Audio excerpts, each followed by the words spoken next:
Good morning, everyone. My name is Arnold. I'm the founder of Teach for Hong Kong, and welcome to the Social Enterprise Summit 2021. Today is a very exciting session of Asia Youth Entrepreneurship Exchange. I think when we talk about social enterprises, like we're talking about innovation, and a lot of these innovations are actually driven by a lot of passionate young people, young social entrepreneurs. So today we're actually very, very excited and very honored to have 8 young social entrepreneurs, like dialing in from all around Asia.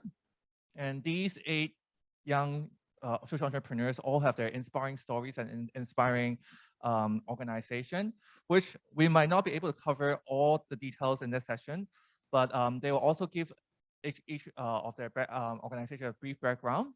And then we'll also kind of deep dive into their own passion, their own personal stories, and the difficulties that they have overcome trying to start their organization. So please, my only ask for you guys is please be active. Please ask questions. It's very rare that we get 8 very bright young social entrepreneurs into one room, technically, although through Zoom.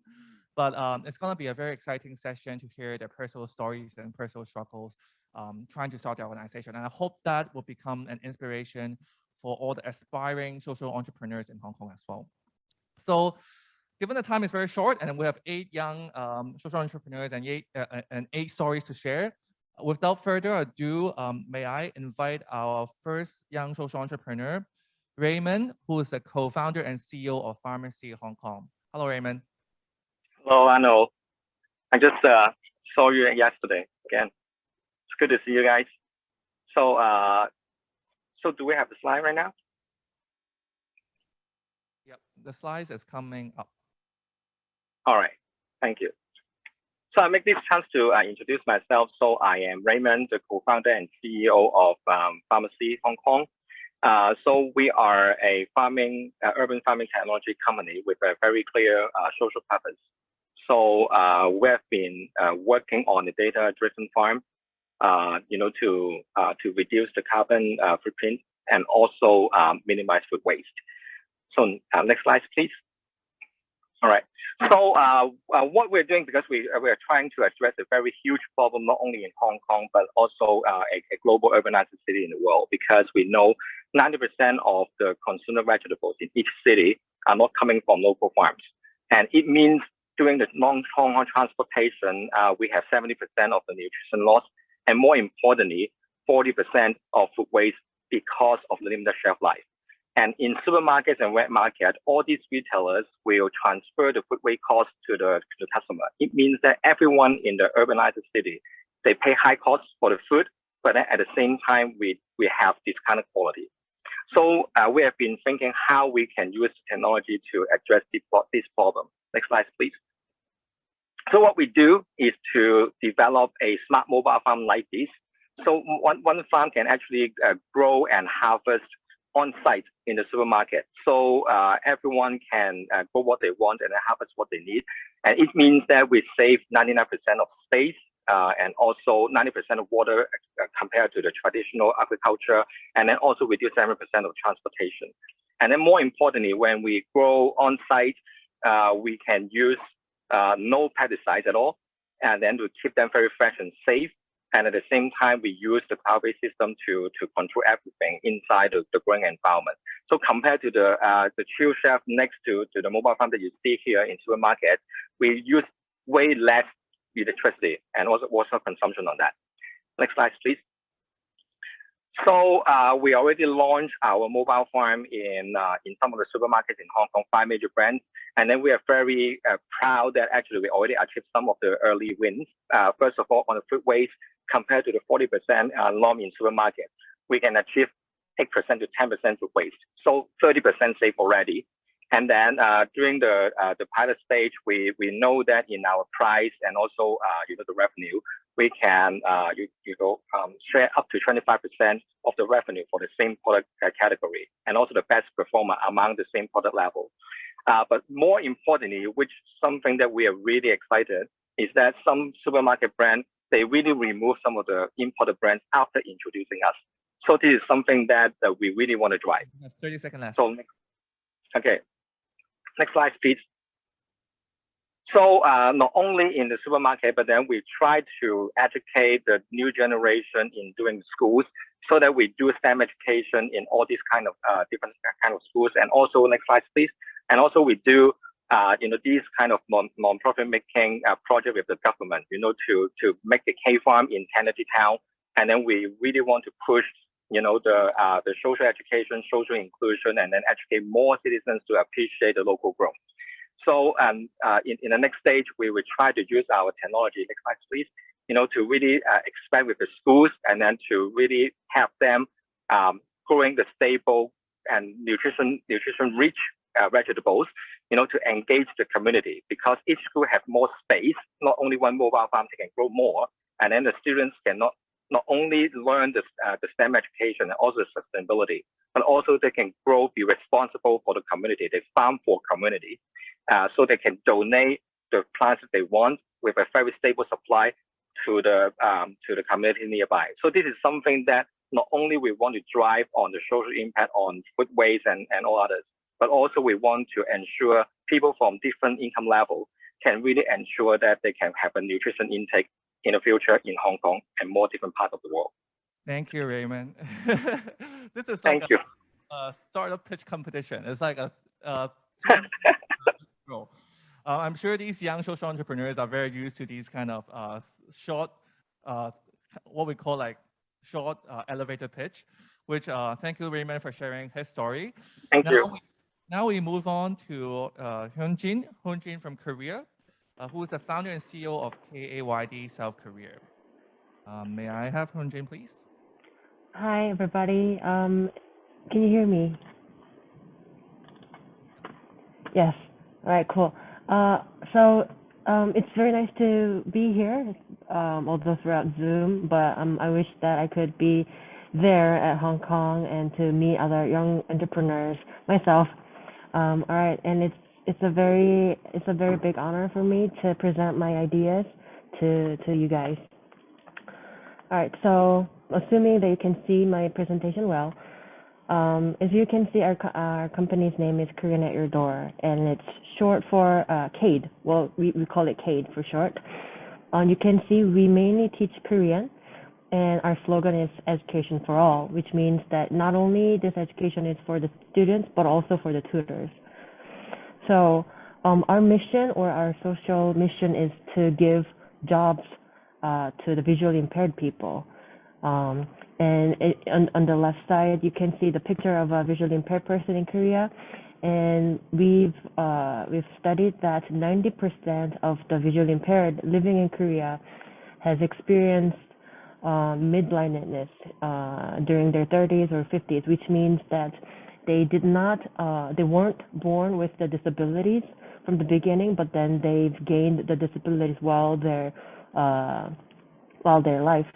So, but the main problem that we focused is that most of their jobs right now is focused on just simple labor, and most of them are not happy with the jobs. So what we've created is that we train and we hire them as Korean language tutors using their verbal language skills, and to teach the Korean language speaking to students everywhere, like not only in Korea, but everywhere. So as a result, we've created over 200 jobs over 1.5 years, which is relatively short for a larger amount of job creation. And we've achieved that 97% of satisfaction of the job. Not only that, we've done surveys with other students, and we've created the fluency and the accuracy of pronunciation, blah, blah, blah, going higher. So which means that our job has either proven good things to both students and to the tutors.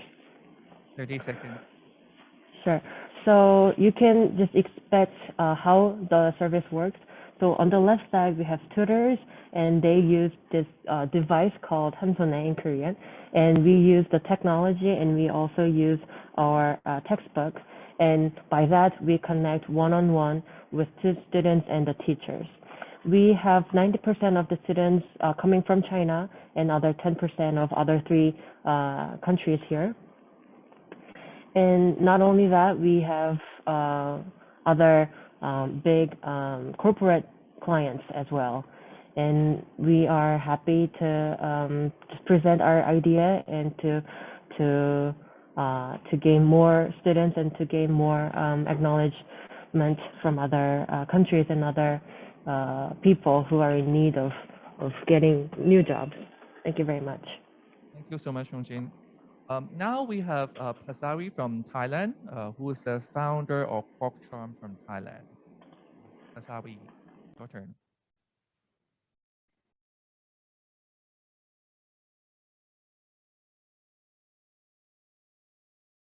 I think you're on mute. Okay, great. Hello. Hello there. Hello from Thailand. I'm Pasawi. I'm founder of Pork Charm. Shoot. How did I move? Oh, sorry. Okay, so the Pork Charm is, we would call it a slow fashion brand of natural hand-woven apparel and accessories, farmed and crafted by rural communities for simplistic contemporary lifestyle. We tackle three main issues. One is the community itself is the aging artisans. The youth are not interested in the craft anymore, and there's a limited market for fair and like market that's transparent and traceable. And there's a lack of product development. And in terms of environment, as you know, the fashion industry is one of the most chemically intensive and like greenwashing industries in the world. And the third is the consumers they don't have the awareness of the value of traditional crafts and the detrimental impact of fast fashion. And as a result, we work on three key things, so which is fairness, and we really promote transparency and traceability in our supply chain, and we do empowerment and and ensure that it's a mutual interest process for both the makers and the weavers. So it's the first time for them to see where their clothes are being sold and how much they're being sold to, and how their products are priced. And of course, we focus on two-way conversations in making decisions as pricing, like important decisions, and we co-design the patterns and the colors of the textiles with the artisans themselves. So in the process, it's farm to fashion. It is 100% natural, homegrown, and handmade. So we use chemical-free rain-fed cotton. As you know, cotton is a very water-intensive industry. So we use only rainwater, and we use a traditional process in cotton processing. The whole thing is handmade. We use only natural dyes, locally found and hand-woven into fabric. And the products are then tailored into garments by our seamstresses in Bangkok. The offcuts, we use the offcuts to make bags like this and accessories like this. These are some of our designs. So we focus on the keywords comfortable, effortless, and unconventional. So these are some of our old collections. And here are some of our impacts. So more farmers have turned from traditional chemical farming of maize and like sugarcane into farming cotton for us. And their grandchildren generation are seeing hand spinning cotton for the first time. And income from weaving increased by 30 to 50%. And we also have this other arm called Pork Charm Travels every year, where users can meet makers. So there's activities like cotton picking, and they can learn hand processing of cotton making and cotton weaving, and also experience a local way of life. So we get like some foreigners, Japanese, Koreans, coming in and to learn from us, and of course, a local cuisine. Thank you. Thank you so much, Pasawi. Now we have Hazel, who is the founder and CEO of Bloomberg from Singapore. Hazel. Hi everyone. Yeah, once again, thanks to SAS for having me here. I'm Hazel, the founder of Bloomberg. As we all know, to love someone is easy, but to maintain that love is always the hardest. So at Bloomberg, our mission is to build a sustainable ecosystem that makes it easy for people to readily share love and hope through meaningful gifts.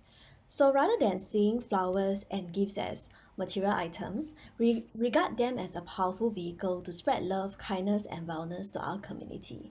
So we hope to, inspire people to reimagine their gifting experience through a sustainable and conscious approach. So I've been asked many times why the company name is called Bloomberg. Well, this name deeply resonates with my personal experience because, as you can see from the picture here, it's my sister Faith. Yeah, so because 4 years ago, I realized that how the simple act of expressing love with flowers has greatly bloomed back my sister's life as she used to battle with depression. So the experience of witnessing this mental turmoil has strongly motivated me to raise awareness for mental health issues in Singapore. Next. So as a young social enterprise with just 4 years of establishment, we are proud to be recognized as a Made with Passion label, which is a national initiative that represents Singapore. Yeah. So other than our social mission of raising awareness for mental wellness, we're also doing our part to support 4 out of 17 UN Global Sustainability Goals, such as providing decent work and economic growth, and practicing responsible consumption and production as much as possible. So our gifts are crafted using eco-friendly materials, such as preserved flowers and bamboo. And we also champion a floral movement called Bloom It Forward to bring cheer to the underprivileged in homes and hospitals, as flowers have been scientifically proven by many studies to improve on our mental health. Yeah, so I think finally, just like how flowers have brought about light and healing to my sister, my aspiration through the company is to continue to bring life, wholeness, and well-being to more people through our meaningfully crafted gifts. Thank you. Thank you so much, Hazel. Now we have Alan, who is the CEO of Package Plus from Taiwan. Alan, please. Hi, everyone. Hi, I'm Alan. We are Package Plus. We are a social enterprise and green tech startup from Taiwan. The structure of my sharing letter is going with why, what, and how. Last but not least, I will take 2 international brands, for example, to show that Package Plus has been trying so hard to get a small achievement. I'm not sure if the big festival for the e-commerce market on 11th November is only in Taiwan or if it's a common culture in Asia. Anyway, the number of the date is 11 and 11. So it seems like 4 single people who don't have a partner or lover. Each e-commerce platform will comfort you by launching crazy discounts, making you shop a lot online. So after you unpack all the things you've bought online, you can get this real picture. You can see there is only rubbish produced from one-time packages left. In Taiwan, the consumption of online shopping packaging reaches 100 million pieces per year, which could stack up to 5 Taipei 101. Can you imagine that? Each year, you can make 5 Taipei 101 by stacking up online shopping packages. I think that what Package Plus is doing can be converged into 2 solutions. First, we redesign packages, and second, we build reuse system. Current packaging on the market is for one-time use, so it's convenient and disposable. But if we would like to make packaging be used again and again, we need to create packages born for reuse. After try and error, there are 3 characteristics we think have a direct impact on reuse value. And in the pictures, the left one is a circular bag, and the right one is a circular box with redesigned. Having circular packages is not enough. In order to make them show true value, Package Plus built a reuse system. E-commerce rents circular packages from us to ship their orders. Consumers return the packages after unpacking. And Package Plus needs to recycle and clean up circular package to put them into the next cycle. From October 2020 to the present, we have started cooperation with more than 50 brands in Taiwan. Take 2 international brands we cooperate with lately. First is Uniqlo. In Taiwan, you can shop online through Uniqlo app and choose to pick up your order in their physical store, and then you will get our circular bag package. Second case is Carrefour. We help Carrefour introduce circular packaging for grocery and fresh food delivery. This is really a precious opportunity to interact with everyone here online. And thanks for your listening. Thank you so much, Alan.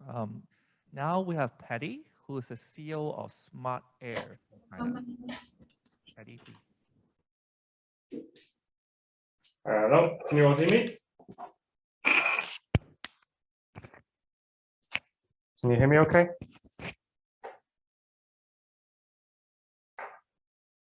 Can you hear me? Yeah, okay. Hi everyone, so I don't have a PPT today. I thought I would do a show and tell and explain a little bit about Smart Air and who we are to you all. So my name is Paddy, I'm the CEO of Smart Air. We are a social enterprise that's focusing on protecting people from dirty air. So something that we all do every day without even noticing is breathe air. And it turns out that the air is full of pollution, viruses, COVID, pollen, all these kind of things. Yet most of us don't really know about this, and we don't know how to protect ourselves. So Smart Air was founded in 2013 in Beijing when essentially an apocalypse struck, and we were looking for ways to protect our health, and air purifiers on the market were over $1,000. We couldn't afford that, being poor students at the time. So what we did instead was decided to DIY our own purifier, just a fan and a filter. And it turns out that that's all an air purifier is a fan and a filter, nothing more, nothing less. And really, really simple and really, really easy to produce. Filter, so this here is what's called a HEPA filter. These things are really the workhorse of every air purifier. And these things can capture over 99% of all particles in the air.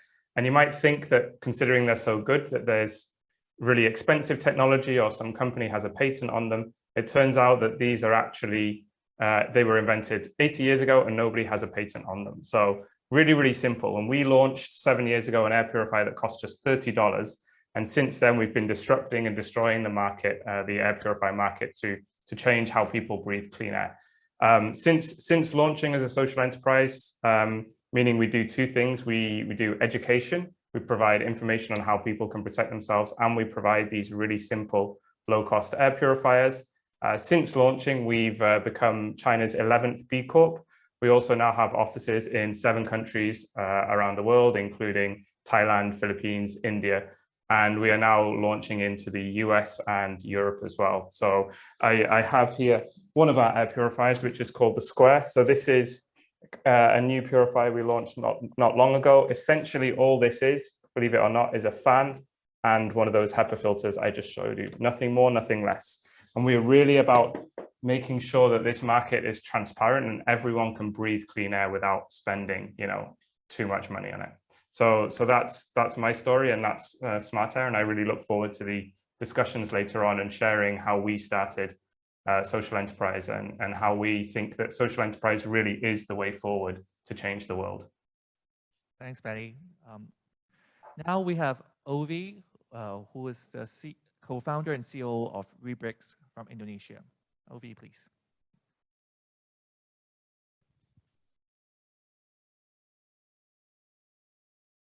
Hi. For some reason, I cannot start the video. Can you all hear me? Yes. Okay. Hi, everybody. First of all, thank you for having me here. It's such an honor to, let me see how to do this. Okay. For some reason, it's froze. I think you need to. Can you see my screen though? Yes, we can see your screen. Okay. Well, okay, I will just start. So hi, everybody. I'm Ovi Sabrina. I'm the COO and founder of Rubrics. Rubrics is an eco-building material company from Indonesia. We turn waste, plastic waste, to building materials. To start to explain what we do, we will start for the problem first. As we all know, right now, like our world is facing an urgent global problem, which is like a plastic waste problem, and plastic packaging waste play a big part of this problem. Plastic packaging, what I mean with plastic packaging is such as multi-layer plastic or sachet, soft plastic packaging for detergent refills or soap refills, plastic bags, labels, and bubble wraps. All of this plastic packaging waste, we don't have any solution yet for this. For example, if any one of you drinking instant coffee this morning, that means that plastic instant coffee packaging will be sent straight to the landfill, or worse, leaks to our environment, because right now we don't have a recycling solution or recycling technology to recycle this type of plastic. And eco-friendly incinerator is very high technology and very expensive. At least I can say that most of Southeast Asian company doesn't have this at the moment. So it's piling up in the landfills. So Rebrix come to offer a solution for this problem by turning it into building materials. We are using an eco-friendly method. So in our method, we don't burn the plastic, we just shred and mix with other materials and then press it and then make sure that the quality fit the standardized quality of the conventional product, so it's safe to be used. And all of our products are laboratory tested. Currently, we have 2 products, pavers for parking lot and pedestrian, and hollow blocks for walls. Both of our products contain 20% of plastic packaging waste. It has competitive price, and it also have fit the standardized criteria for Indonesian national standard. And also it tested to be non-combustible in one of the laboratory in Singapore. So this is our 2 building materials. We hope that our recycled building material can actually at one point replace the conventional building material. Our business model is like we try to tackle the plastic packaging waste problem in the city and also at the sea through sales and also collaboration through service, giving a recycling service to companies through B2B or B2C. This is our traction and sales. We launched our first product in 2019. And then our first year in 2020 compared to 2021, our second year, we managed to grow the sales 5 times. This shows that the market actually responds positively to our products. So we are very optimistic to the future market. This is our milestone and growth in 2020. We won regional awards in competition with 5 other countries in Asia. We are one of the winners.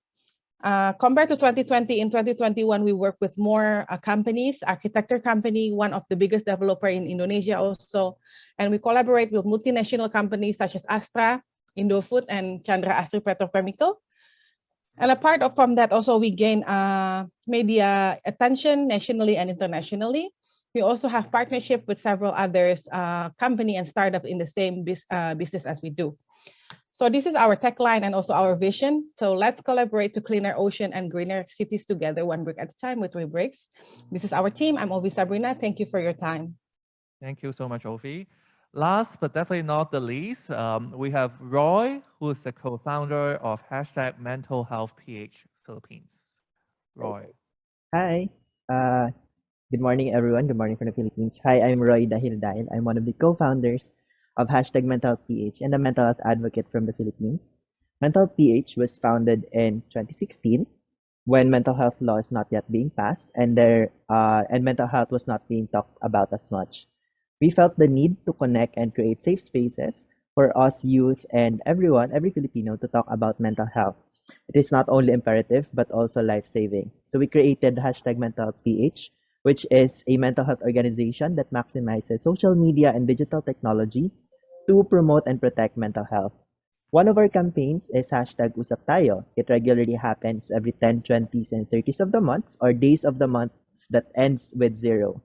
It is a consistent online chat on Twitter, regardless if there is no mental health event. In 2021, #UsapTayo reached a tipping point, averaging around 20 million users and 600 participants, with the highest record so far of 2,167 participants exchanging ideas about mental health. These online safe spaces made ripples even in their on-ground and physical spaces. We believe that creating a safe space online planted seeds of courage to the youth to create their own safe spaces for themselves and be a safe space for others. Our journey with #MentalPH the past 5 years is guided by the 3S and 3Os framework. We believe that achieving a mentally healthy community requires us to focus our efforts on 3 levels. In the level of an individual, by addressing the barriers for help-seeking behavior and maintaining healthy mental well-being. In the level of community, by educating people to end the stigma and cultivating connection and compassion. And in the level of systems, by urging government and business leaders to implement policies protecting and promoting the youth's mental health and making life-saving services more accessible. The self and society and systems should be looked into in order for us to achieve a really mentally healthy community. By being consistent, we believe we've created safe spaces for the youth This may be far from over, however, a good start. These small pockets of safe spaces enrich and empower the youth to protect and help themselves, and in doing so expands the safe spaces to help fellow youths not only online but also offline. Thank you so much and hope to see you online. Thank you so much, Roy. Before we move to the Q&A session, I just want to give them a round of applause. We have heard from like 8 very inspiring stories and 8 very inspiring young entrepreneurs. As a young entrepreneur myself, social entrepreneur myself, I know starting has never been easy. So I think in the following session, I'll try to kind of understand a little bit more in terms of their personal stories and the struggles that they have gone through. Before we go to that, I just want to kind of survey the audience. How many of you have actually thought of starting your own social enterprise? Only 2? 3? How many of you have friends that started a social enterprise? Okay, we have more. But love to kind of share a little bit more in terms of the starting of social enterprise and the stories behind, because like I think social enterprise differs from normal startups is that the founder always have the passion and have a reason to start to serve their communities. And I do think those stories and those reasons are what kind of attract people and what attract their customers. So the first question I actually would like to ask the panelists is that there are a lot of kind of social entrepreneurs among us that are involved in mental health and also equality. I'll actually ask some of them to share a story why this particular cause is so close to your heart, like a particular incident, why this is so close to your heart. Given Roy came last just now, I'll ask Roy to share a little bit in terms of his own personal story. Is there like a particular incident that kind of that made you so kind of concerned with mental health in Philippines? Yeah. So Mental PH we started in 2016. My personal why when I started it was because I met Lawrence, one of our co-founders, in in that conference, and then she shared her story of having mental health condition in the Philippines. I did not know back then that having mental health condition in the Philippines is very difficult in 3 areas. In first, the stigma of people with against people with mental health conditions, and then second, there was no mental health law during that year, and people are not talking about mental health. So during that time, mental health and mental health problems are really a prevalent but a neglected public health concern. And coming from a public health background, that really struck me that a lot of people are undergoing mental health conditions, but the government or the society is turning a blind eye on it. And I felt the need that we really need to start a conversation, and that why really fueled me to start, and was my moral compass, and really fueled me also to continue. Because in that conference, I only knew about Lawrence, but if we expand the population to the entire Philippines, a lot of people also undergone what Lawrence might have been undergoing, having mental health conditions in the Philippines. So that's really how Mental Health PH started in 2016. Great. Speaking about like kind of mental health, actually mental well-being is something that we in Hong Kong care a lot about, especially in the recent years, where there's a lot of focus both from the government and community on solving the mental wellness and mental health problem in Hong Kong. So I'd love to also ask Hazel. It was a brilliant idea to use flowers to brighten up people's lives, and definitely love to understand and kind of hear more about your kind of. I heard the story about your sister. I'd love to kind of share, if you can share a bit more on that, so that we can also understand more about your passion and the cause of you starting. Sure. Yeah, so Bloomberg started in 2017. Yeah, so just want to share a little bit background, about why I decided to start it. Personally, I grew up in a low-income single-parent family with a brother with mental conditions, as well as my sister with both mental and physical challenges. She's hearing and visual impaired. So one of the most important reason why I choose to turn Bloomberg into a business It was started as a passion project, you know, where we actually upcycle event flowers, turn it into beautiful bouquets, and then we actually donate them to hospitals, nursing homes, yeah, to plant a smile on their face. Yeah, so the reason why I decided to choose to turn Bloom back from a passion project into a business is because it allows me to provide employment opportunities for my sister, who otherwise find it, you know, very challenging given her mental and physical challenge to find a job. Yeah, so I believe that, you know, charity starts from within, and I should help my family members first before I can convince other people that it can be done. Yeah, so I also hope to let our beautiful story to shed some, you know, to bring light to those who are struggling in darkness, and to be an inspiration to help more people understand the importance of how love and hope can help to turn around someone's life. Yeah, so with this firm belief that flowers have the power to rebuild lives, right? Yeah, eventually I decided to leverage on the floral and gifting industry, right? To give shoppers a convenient platform to purchase meaningfully crafted gifts to spread love while giving back to the community. Yeah, so that's where I decided to give up my successful corporate career and do something that is closer to my heart. That's a very beautiful story. Thank you so much for sharing. I know Hong Jin has a similar story growing up in the States, kind of as a minority, and then also like using that personal kind of experience and kind of inspire her own passion to do something for the minorities as well. Can I get Hong Jin to share a little bit of your personal story? Sure. My personal story would be, well, I didn't have anybody. Well, I didn't have anybody in my family or outside of my family have the visual impairment, not that I know of.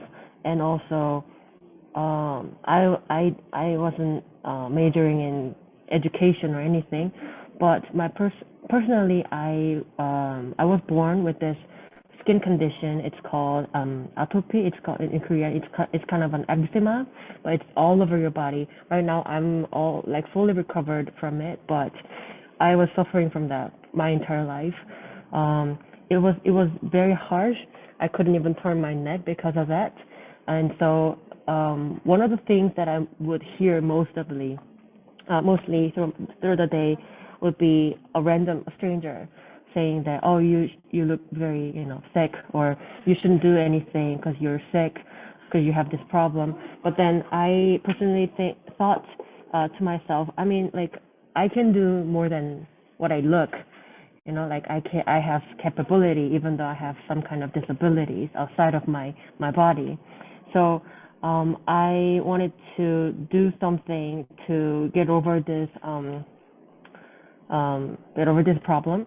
And so naturally, I was interested in learning about disabilities and working with people who have disabilities. And from that, I got to know a friend who has visual impairment. And as I speak with her, I learned that she's brilliant, and she has like this excellence in speaking. So I thought to myself, why not have her teach something to the people who would like to know that. So that's how I came with this Korean at Your Door service, teaching Korean language to people overseas by using the verbal language skills of the visual impairment people.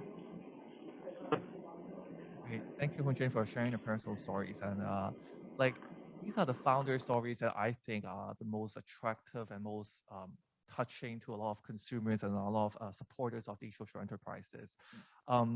So I know like starting a social enterprise is never easy. 95% of startups fail. Maybe that's the reason why there are only few hands here raising that they want to start a social enterprise. So I'd love to understand a little bit more from the panelists, the kind of the difficult stories that they have gone through. And particularly on a more positive note, I'd love to kind of, I think among some of you, like some of your social enterprise are actually quite capital intensive. Like you need a lot of investment. You need a lot of you need factories to help to manufacture your products.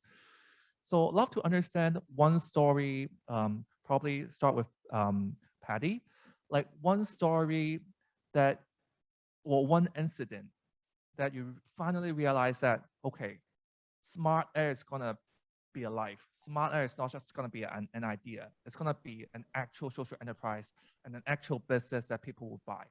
Tell us that story, Patty. That's a really good question. Yeah. I think so. One thing that initially comes to mind is, so how we started at Smarter, we actually, just like everyone else has said, we saw a problem. We saw a real world problem that everyone is facing, and we wanted to fix it. That problem was that people didn't know what air pollution was doing to their health. And even if they did, they couldn't afford an air purifier. They were thousands of dollars. So we saw this problem, and we didn't even have this idea of starting a social enterprise. We basically just wanted to help people, and we started running workshops to teach people how they could make their own air purifier. And we didn't sell air purifiers. We were just doing workshops to teach people. And I think the point where we kind of saw that, you know, this could actually be something is when we started getting more and more support from individuals, the media, from organizations saying, what you're doing is really, really amazing. We want to support you. We want to buy your products. We don't want to make them. Can you just sell them to us? And this is kind of when we thought that this could actually work as a model. Now, of course, it's not been easy.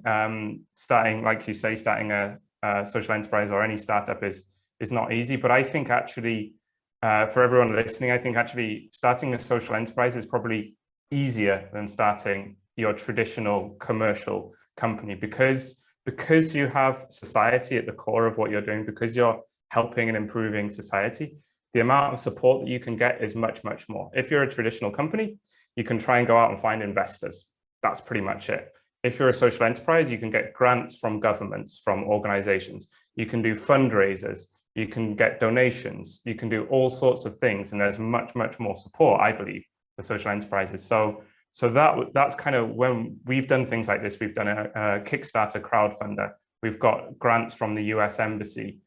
We've got various, different grants. And I think it's all of this that adds up, that shows, that makes us feel, you know what, we're doing something that's changing the world and we're helping people, and we get that recognition. So that's really what, encouraged us to keep going. And of course, the Facebook comments, the messages that we get from people saying, I really love what you're doing. Please keep going. Thank you for your support. All those kind of messages really encourages us to keep going. Just to follow up on that, Patty, like you mentioned that social enterprise actually is slightly easier than normal startup, which I might not agree. I know social enterprise always has what we call double bottom line, where people have different expectations on you. But love to understand a little bit more. You mentioned that it's easier to get various funding. Like, tell us, how did you manage to kind of source all these fundings for your own social enterprise? Yeah, so to clarify that point, if your source of funding is going to be investment, then it's much easier as a traditional company, because the number of investors who want to invest in a social enterprise, who are willing to take lower returns on investment for a social investment, there's much fewer of those, right? But what I'm trying to say is the different types of funding available, there's more of them. And I think really what you need to do is, you obviously, just like anything, you need a minimum viable product. You need something to show people that what you're doing, you're creating a difference in the world. And then if you know where to look and you go out and look for these grants, it could be from foundations, it could be from governments, it could be from social enterprise competitions. If you know where to go and look for them, and you have a compelling story which shows the impact that you create, then people will want to support you. So we ran the story of how we got $30,000 from the US Embassy in Beijing is, we went and ran a workshop in the US Embassy on air pollution. So just our normal workshop where we teach people about air pollution. And follow up to that was that they said, oh, by the way, we have this grant here, we think you should apply. And we applied, and of course, they've seen what we can do. So they acknowledged that and gave us some money. So I think it's about getting out there, showing people your story, and thinking that you're not confined to this single commercial investment. Of course, you can go and get investment, and that's one source of funding. There are many others. And another one that I forgot to mention is just corporate support. For example, big companies are willing to support social enterprise through their CSR departments and that kind of thing. So there's a lot more support than we think. Great. I'll move on to Pasawi. like starting a fashion brand from scratch and a social enterprise fashion brand, it's beyond imagination. I'm sure it's a lot of difficulties. Like, what is the moment that you have experienced that you know that, okay, now FogCham is really a fashion brand that people will actually buy? What is that moment that you want to share with us that you think that helps FogCham to become like a fashion brand and become like a real business that serve people?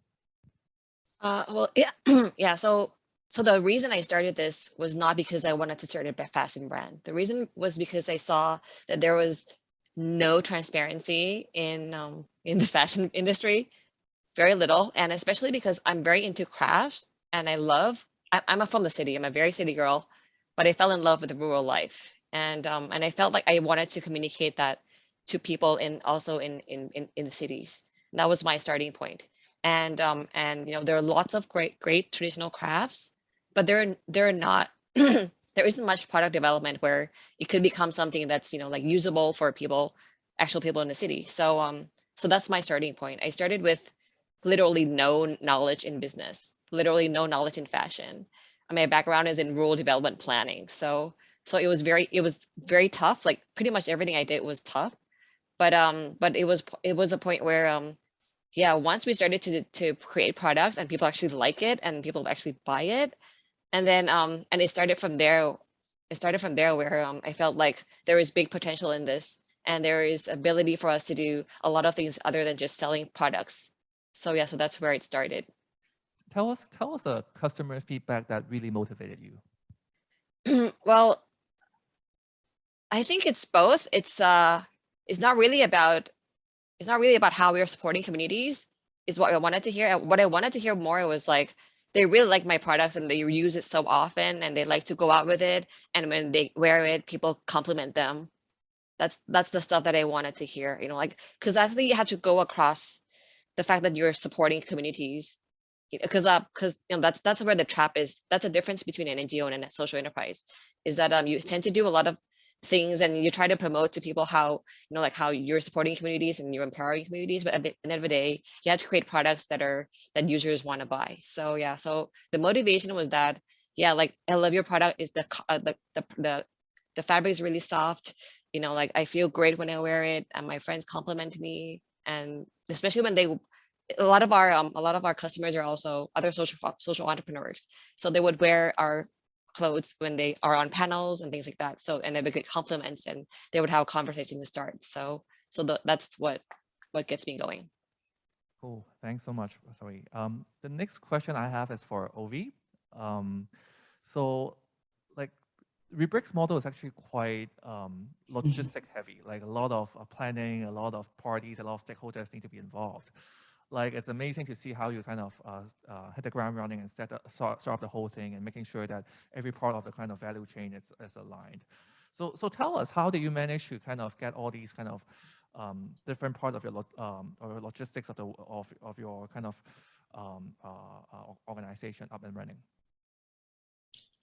So actually, like, if you say that, we actually like we haven't we are still trying to get there, to be honest. Like, how to say, like, I think like I have with Rubriks, like I think we have the same experience like as Pasawi. I mean, like with Paddy, like his experience is more positive. I mean, like, I'm not saying our experience is not positive. We see all the challenges as like something to learn. It's like a level up in every challenges that we face. But every single stakeholder, every single step that we have with Rubriks is we go through is some sort of something that is like a challenge, and then we break through that challenge. So if I won't say that everything is planned. It happened as it goes. That's just the honesty of this is all. Like, we won't say that we have it all in mind when we started in 2018. We didn't. We started this because like we believe that every one of us wants to live with a cause. And we started this because we believe that what we were very afraid of the impact of the single-use packaging have, because at that time, basically like in 2018, my co-founder, like she was pregnant, and then like to imagine that every single-use plastic that we are using right now, if this morning we drink instant coffee, that will stay until our children's grows, is what made us start at Rubrics. So we don't have it together yet, but we are going there. So what we believe is like, I think in Rubrics, we believe it's like you need to do everything with patience. If you believe in it, you will find a way. So with the stakeholder and everything, like we find them along the way. When we do something right, I think like if we do it responsibly, we recycle the waste responsibly, we create a responsible product where we're actually feasible for the market, then the correct stakeholder will come in your way. That's basically from our experience. I'll move on to the similar question to Alan, like, because you're also in the recycle business, and I'm sure like recycling is a very logistic heavy and difficult business to be in. Like, tell us, how do you guys put together the whole kind of value chain for Package Plus? Okay, thank you. Although I'm not Package Plus founder, I'm really impressed by Alan, the founder. He has approached from different angles to try to get closer to these environmental and sustainable issues since 2018. I'm not sure if that can be called passion, but his persistence actually let Package Plus survive until today. Package Plus acquired its first investment from TSMC, a worldwide semiconductor manufacturing company, because we stood out from a business competition called ATCC in Taiwan. And I think it's normal that there are always challenges and obstacles on your way of disruptive innovation, and they are related, have chain reaction to each other. Convincing emerging brands or platforms to use a more expensive and time-consuming package bag to ship orders is a big challenge. Changing public behavior is a big challenge as well. How to induce user to reach a particular spot to return circular package is a problem we've been thinking about since the birth of circular packaging service. To overcome these two related challenges, we cooperated with the warehouse whose founder is willing to support us. And then we created our online shopping store using circular package to ship the orders. This store became a demonstration place to e-commerce brands and also an educating place to consumers. Great, thank you so much, Alan. So for the third question, I would love to ask the broad panel. Like, I actually want to hear some stories from you guys, like any particular incident that you think that your organization, your social enterprise, is not going to be sustainable anymore. It has to be shut down. Like any, yeah, I can take like a very big e-commerce brands like Momo or PC Home in Taiwan. They are very big e-commerce brands. If they want to do this, I mean, circular package by their own self, I think we don't have our value, or we don't have the advantage here, because they are more big company and they can build a reuse system more easily. So we think this problem very early. We think we need to find our reuse value here. So I think the system and the data is why we here now, because it's not only the package. You need to make it run, like you need to recycle it, clean up it, and how to use the data to make the circular package better. I think it's the value we are here now. Cool, thanks, Alan.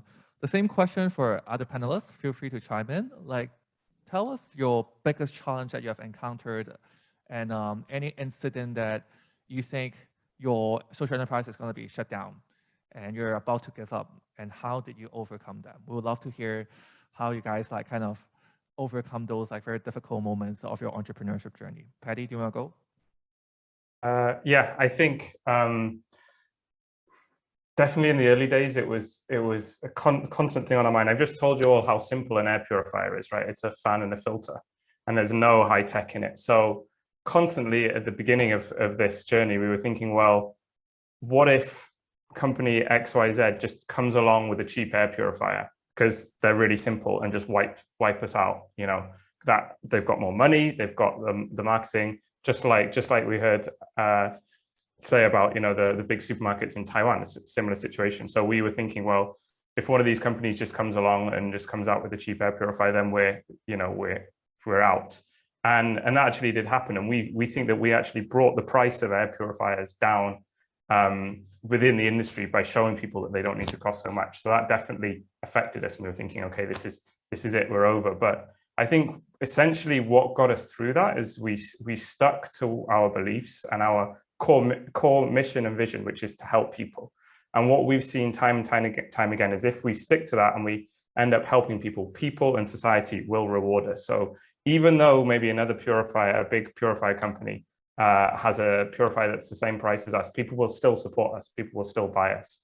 And over time, we've built that trust and that reputation, which now means more than just any big company who's just, you know, selling purifiers. So I think, I mean, that's a story for any startup. There's always the big competitor who could just come in with a low price. But I think it's key to stick to what you're good at. For us, it's open data, transparency, and being honest. And if we stick to that, there will always be people who support you. So yeah. That's a very strong belief from Patty. If we stick to helping people and society will help us. Right. Thanks for sharing, Patty. Who else want to take on this story? This question, like sharing their most difficult moment in their entrepreneurship journey that your organization is about to shut down and you overcame it.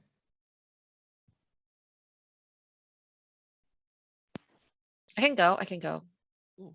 Because I'm very different from Patty, but it's the same thing. I think one thing that we have to stick to is the passion. I mean, I think that in a social enterprise, the passion has to come first. I mean, if the passion is the same, the vision and your mission are the same, no matter what the problem is, you can overcome it.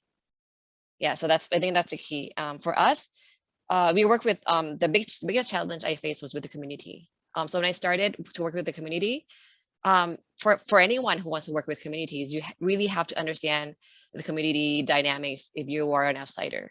So that was a big challenge for me. So at first when I got in and I tried to put the price up of their works, their weaving works, I got so many feedbacks like she's coming in here to cheat you, you know, like things like that. And the group had to break down because of me. It was complicated because I didn't learn the community, you know, like dynamics. So that was the biggest challenge for me. Another one is the consumers awareness. It's not to the point of the breaking point, but it's more like, I think for us, any entrepreneur, any enterprises that create products, like consumer products, you would always end up having the question of pricing. It's like what Ellen mentioned about 1111.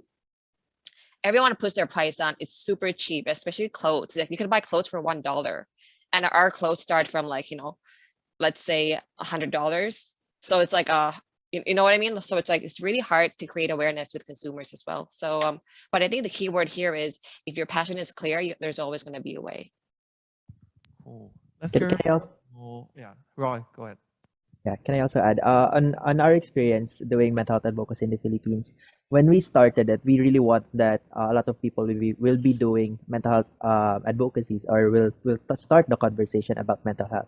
And somehow during the growth years, that was a bit difficult because a lot of other organizations are also creating their own advocacies, and sometimes those organizations are fast enough or have enough resources in order to do things quickly and able to deliver certain product very quickly with the resources. And on our end, that has been a challenge because most of our resources are volunteer run. So we take things slow and we process and make sure that whatever we offer has been peer reviewed and at the optimum quality. So we are a bit slow in delivering products, and a lot of organizations are already being there. So at a certain point, we felt discouraged. Should we continue doing this? A lot of organizations are already doing this. But I think what helped me personally able to continue is going back. Why am I doing this? Why am I promoting mental health? And my goal really is for everyone to talk about it. And now that I'm seeing a lot of organizations doing doing something about it, I think we have also achieved the goal. So instead of seeing them as a competitors, I saw them as a collaborators, wherein as a community we can do something to the people, to the Filipino people, and we just focus on our strengths and what we are very good at, and slowly we build again our name. And right now I think we've built enough uh, resources, or we've built enough credibility in order for us to really offer and being accepted in the community and being able to collaborate with other organizations. So I think the key for me is collaboration. Great. One more question for the panelists. Across your various stages of entrepreneurship journey, anything that you would do differently if you look back?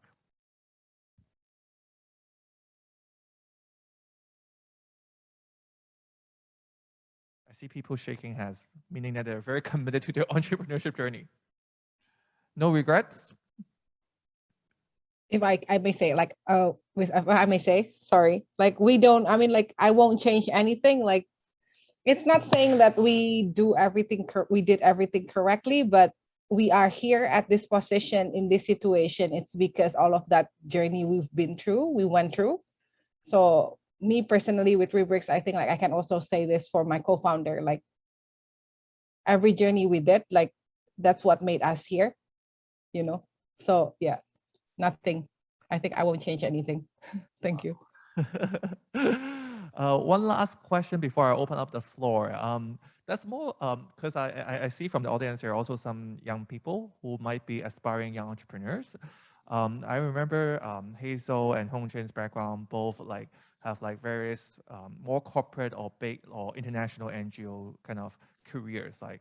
If you're giving advice to a aspiring young social change maker in Hong Kong, would you advise them to stay in the corporate world or large organizations to learn more about impact, learn more about process, or should they jump right into their passion and start their own social enterprise? Hazel and Hongjin. Yeah, I can go first.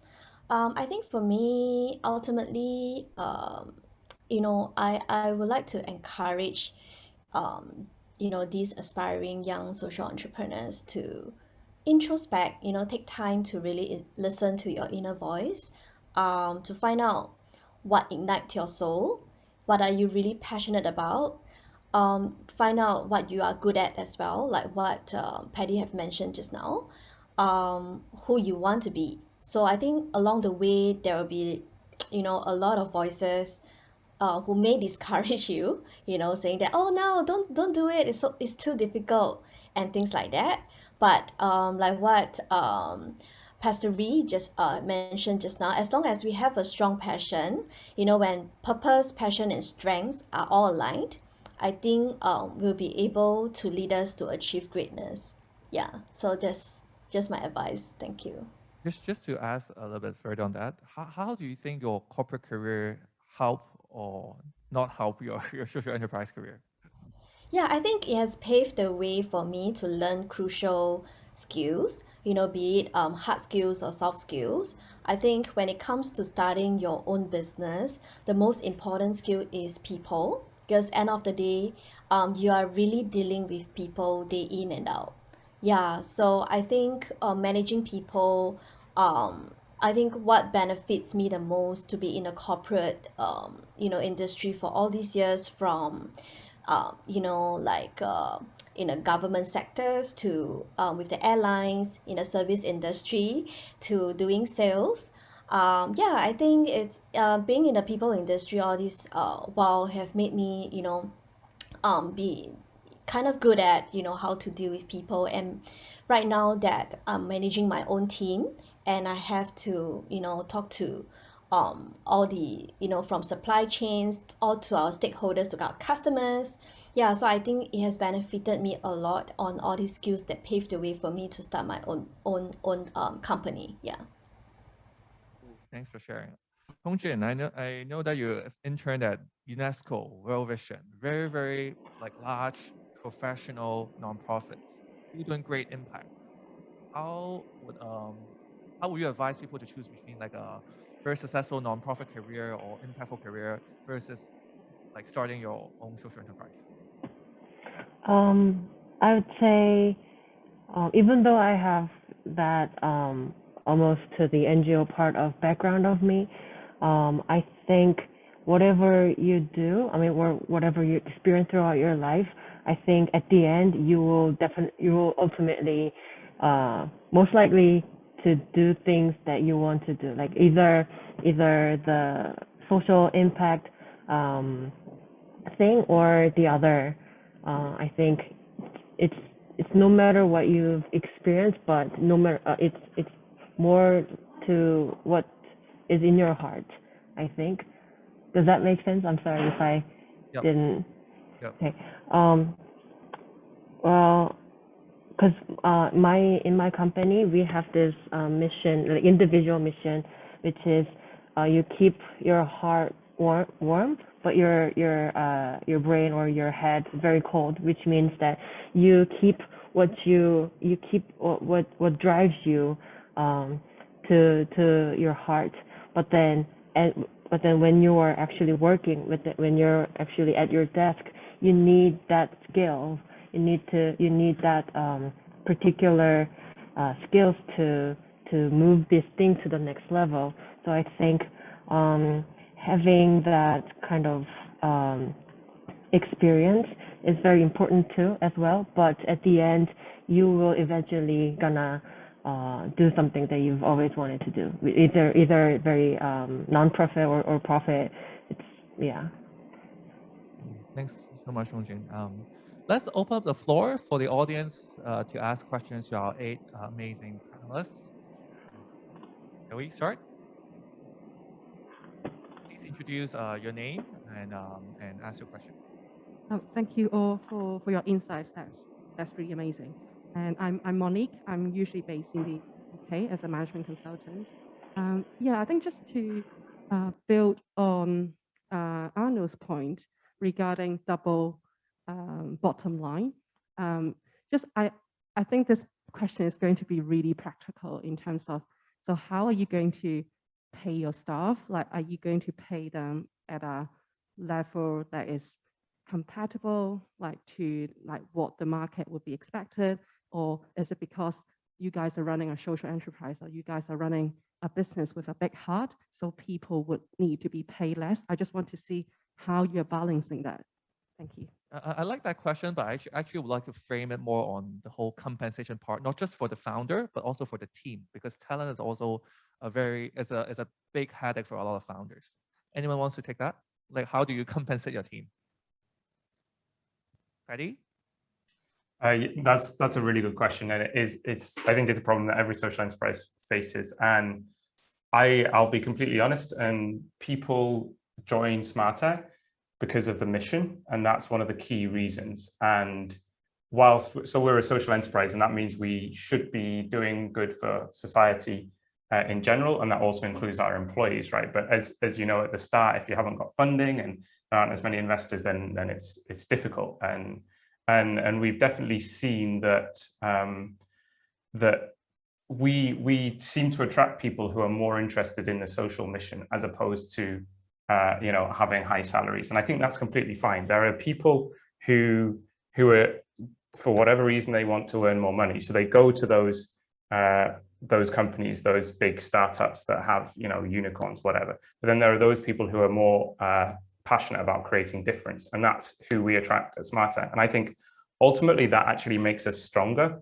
and a better team, because everyone is on the same mission. Everyone's mission is the same as the social mission, as opposed to everyone's mission is to make money. So balancing those two things is always difficult, and I think it's about being honest.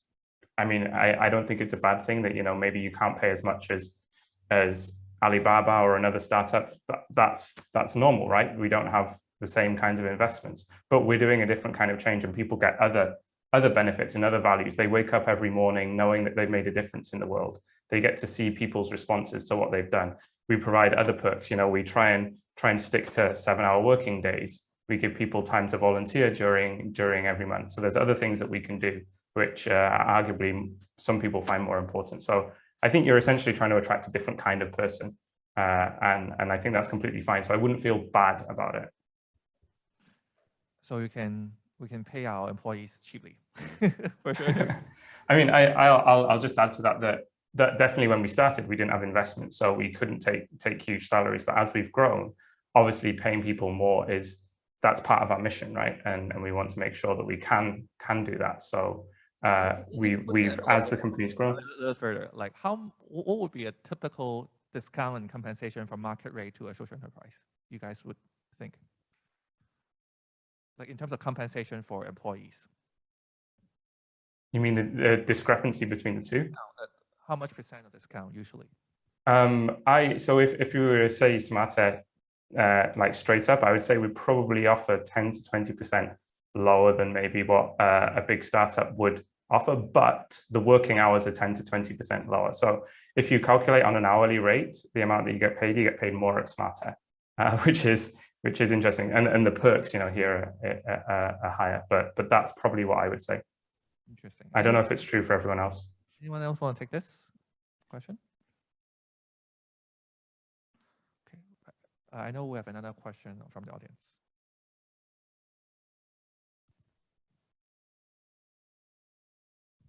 Hello, my name is Crystal. I'm here on my own. I have a question for Ms. Ovi.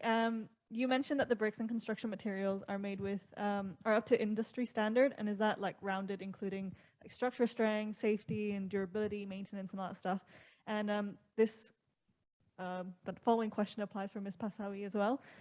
Is that what's the fail-safe plan you have, if you have one at all, since both of your social enterprises can be dependent on weather? So what's their fail-safe plan when harsher weather comes in the future? Oui. Okay, so maybe I will answer first. Okay, so yeah, I mean, like with Rubrics, like before we launched, so we started our research in 2018, and it took us 1.5 years before we actually launched our first product, Rubrics Pavers, because we tested our brick to reach the criteria. So in Indonesia, we have this national Indonesian standard, like there's a pressure power, minimum pressure power strength, minimum absorption rate, and then like so we did all of that, and then like we reached a pressure power that that already fit the criteria B, which is already super suitable for parking lots. Our pavement pressure power is 250 kilogram per square centimeter, and then for walls as well, it fit the criteria. It's 50 kilogram per square centimeters, and we did the non-combustible test as well in Singapore, and we passed the test. And we also did the skid test also in Singapore for our pavement, and we passed the R12 in Singapore. So yeah, we actually, before we launched this, we actually really pay attention to the quality, because like we aim to be the recycled product that able to compete with the conventional product. So therefore, we try to fit their standard, the conventional standard. I hope it answered the question. Thank you. I saw some hands from the back, right? Any question from the back?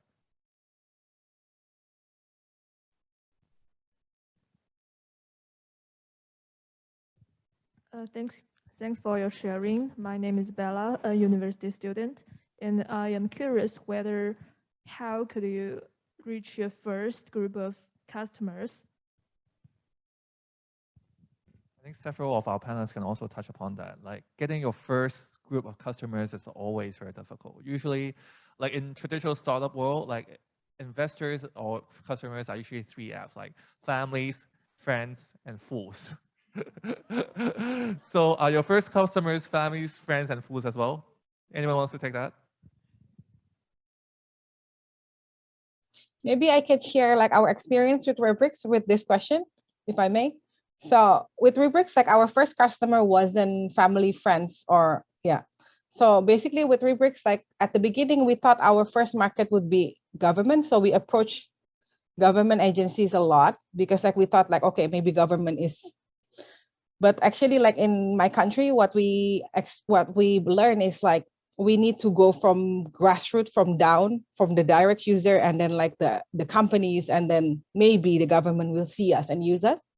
So our first customer actually like another company that work in sustainability industry. So like few, I mean, like at the first year, few of our first customers with the, like, they are like more of the people who already care about the environment. So therefore they buy our products. So maybe that's, yeah, thank you.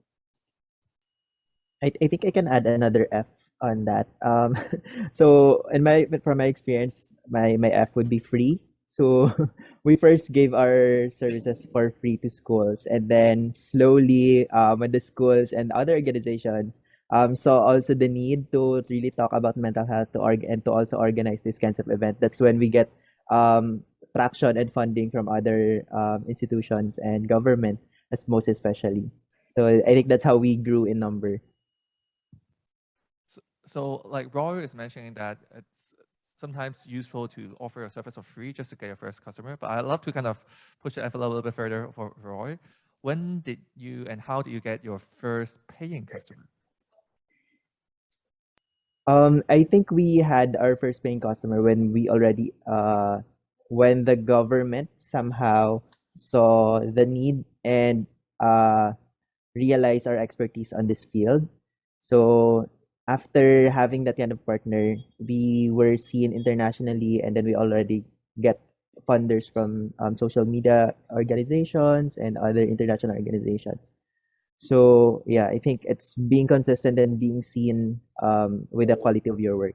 That's how we got our first customers. Great. Anyone else want to? I can go. Yeah. Yeah. So for Bloomberg, we are typically an e-commerce, right? Yeah. So targeting the B2C business to consumer market. For me, when I first started out, I think it's tapping onto my social media.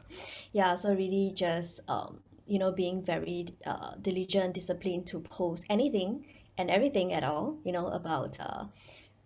about your product, and being really the ambassador of your product. And another thing that I find it really useful is about this concept called reciprocal marketing, being generous, people like generous brands. I mean, when's the last time that, you probably, as an example, is you probably go to, in Singapore, we have chicken rice, right? When you go to a chicken rice store and, and then end up, the chili sauce is such an important complement to the rice, and then you get such little chili sauce. And how do you feel about it compared to, just another store that is giving you a lot of chili sauce? Yeah, so I think this example is just to show that, people like generous brands. Yeah, so from day one, how do you actually position yourself as a brand that's really generous to value add to them, and customers will come. When you give them value, customers will come. Thanks. I think Raymond is back up, right? Oh no, okay. I think, Hello. Oh yeah, Raymond is back up. So we're talking about how do we get our first customers. So I have been your customer before, but definitely not the first. So tell us how you get your first customer. Well, it's actually at the pitching. I mean, we went to the supermarkets and then to pitch them with our vision, and also what we want to do and how to make it differently, to the supermarkets. And then I think having a product is very important, because not only they show what we can do in mobile farm, but then they can taste it, and then they can understand why it is so tasty and also nutrition rich because of the whole thing. So, but I think it's very important for them to buy in our vision, because if we don't buy in our vision, we are just another supplier, which is just another product. So, and as a business with social purposes, we have to let them know that what we are doing not only for social, but also to make them very sustainable on business. So after some pitching, I mean, first or second meeting, and then they come to our site and then to taste the products, and then we get the first clients. But of course, getting the first clients as a supermarket institution is different from how we get the first clients on site. So we also, the founders, the co-founders are standing on site, to introduce mobile farm to customers. And luckily, it's pretty eye-catching machines. So I think within 1 minute, I mean, we are getting the first client in the city super mall, Times Square, back in December last year. Great. I think this is a really good question, because getting your first customers beyond the 3 Fs are very difficult. And kudos to all the social entrepreneurs here. So we have time for one last question. Okay, whoever take care. And thank you for the chance. And I'm Fei Fei, a student from Hong Kong University. And I'm also minor in science entrepreneurship. And I have a really basic question, is that when you want to solve a social problem or attach the pain point, there are always two different directions you can go. The first one is to build a platform and provide your services. And the other way is to make a real product. So how do you think of these two directions and what's the difference between them? So platform versus product, right?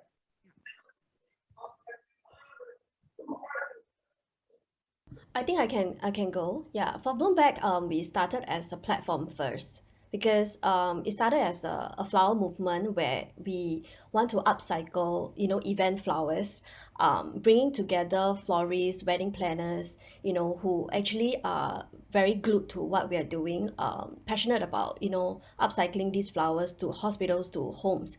Yeah, so I think starting it for about for half a year, right? I think market will tells you like this market demand and all that, right? Trends will tell you whether you're on the right track, so don't be afraid to fail. So that's where we found out that it's still too early for the platform, and that's where we pivot to become a brand, and we actually come up with floral products, gifts, floral workshops, and things start to see traction from there, and we start to see tremendous growth. Yeah, so I hope that answers your question. Oh, thanks, Hazel. As we're approaching, sorry. I can also try this one. So I think it really depends on different industry and different impact that you want to drive. For agriculture, definitely we need to have a product first because we have to convince people that we are doing something differently. But then I think building platform is key because at the end of the day, we are trying to solve a very complicated social problems. So it's not only about us. We have to connect and engage different people together, and then to multiply the power together. So once we do it in supermarkets, we also try to share our technology in restaurants and supermarkets, hotels and schools and so on. So people can teach you what they think and how they drive into their own industry. And this platform will become very, very powerful. So I think, depends on situation, depends on industry. But again, this is two different very core elements in your success. And good luck. Cool. So we're approaching to the end of the session. I actually want to go around the panelists to ask them to give a one-liner advice to the audience and any aspiring young entrepreneurs. One-liner advice. Who want to go? I think I can go first. Let's start with Roy. Yeah, okay. So on the question also on the platform and versus product, I think I thought of another P, which is process.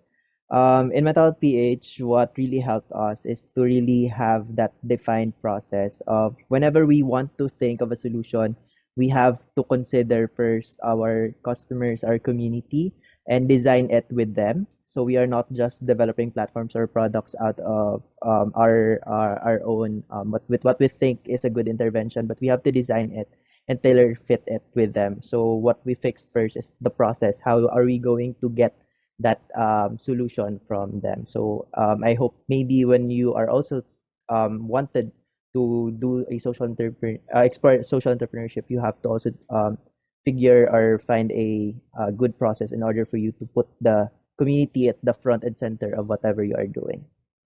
Roy's one line is very long. Oh, sorry. No, just kidding.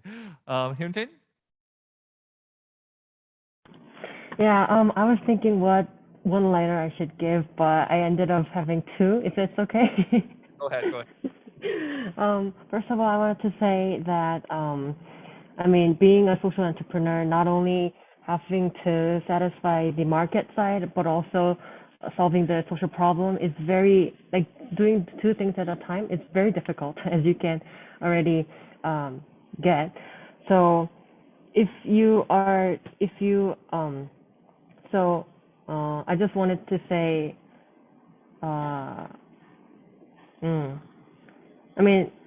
just to start doing the social enterprise is very hard. And I just wanted to say, you did, always, like, you've already done a very good job just starting it. So have that courage in your heart. And the second thing is that if you decided to start a social enterprise, just kick ass, because it's either they fail you or you fail. So if it's not if you don't want to get failed by the market or failed by the customers or the partners that you wish to collaborate with, you have to be very smart, and you have to succeed. So yeah, that was my two-liners. Go big or go home. Yeah. Asawi? I also have 2 points, but it correlates with hers though. It's that first, you don't always have to know what you're doing to start. So and you all, I see somebody laughing, but yeah, because you're learning as you go all the time, and you'd always be questioning yourself all the time. But just to be clear, that the passion and the process are the same. The passion should always be the same. The process can always change. So that's important to know. The second one is if you're doing consumer products, one thing for sure is that your products have to be good. Like the products have to be good. If not, then you always have to improve it. And most importantly, engaging your regular customers is very important. I mean, through COVID, I sell consumer products like fashion clothing, right? I've survived through COVID because of my regular customers. So to be able to engage them and to really create products to feed them is really important. And then the consumers will slowly grow from there, rather than just doing a lot of social marketing and then not getting the real people who are really engaged to the products. So those are the 2 points. Thanks. Hazel? Yeah, I think it's really to have the confidence to go after your calling, the humility to accept where you are right now, and the willingness to build skills to bridge the gap between 1 and 2. Yeah, that's all for me. Thanks. Confidence and humility. Yeah, Right. confidence, humility, and willingness to build skills. Yeah, thanks. Thank you, Hazel. Alan? I also have two points to share. The first one is there's always difference between you imagine to create and reality. So don't be afraid to obstacles. They always brings opportunities. And the second one is change people's behavior is a long way to go. Try to survive first. Thank you, Alan.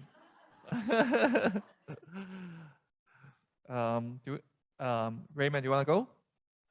Yeah, 2 short lines. First one is believe in yourself, be resilient, but at the same time, being agile to change, because being a social entrepreneur, you have to deal with a very different situation all the time and question and doubts all the time. But be resilient, because we will get there.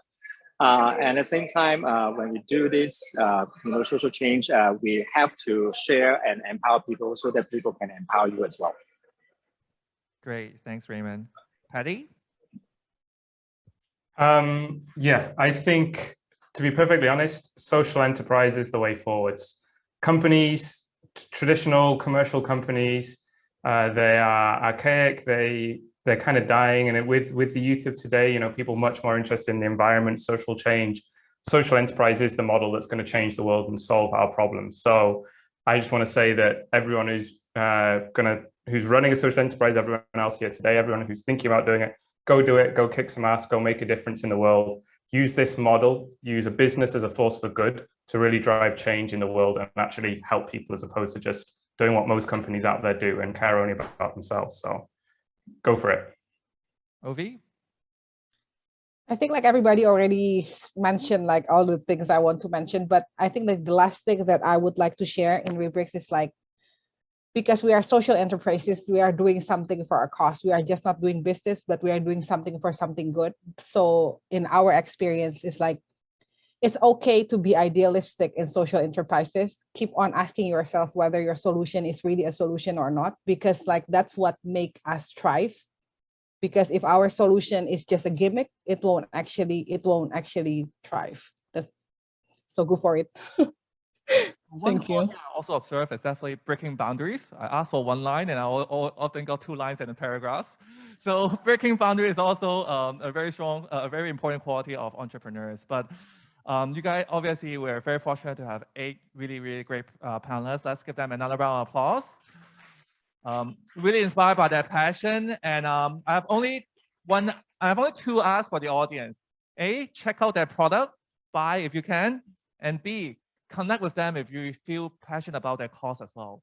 LinkedIn, Facebook, or whatever, connect to their page, connect to their LinkedIn, try to get to understand them more, and really, really grateful for all the sharing and the audience participation for today. Thank you so much.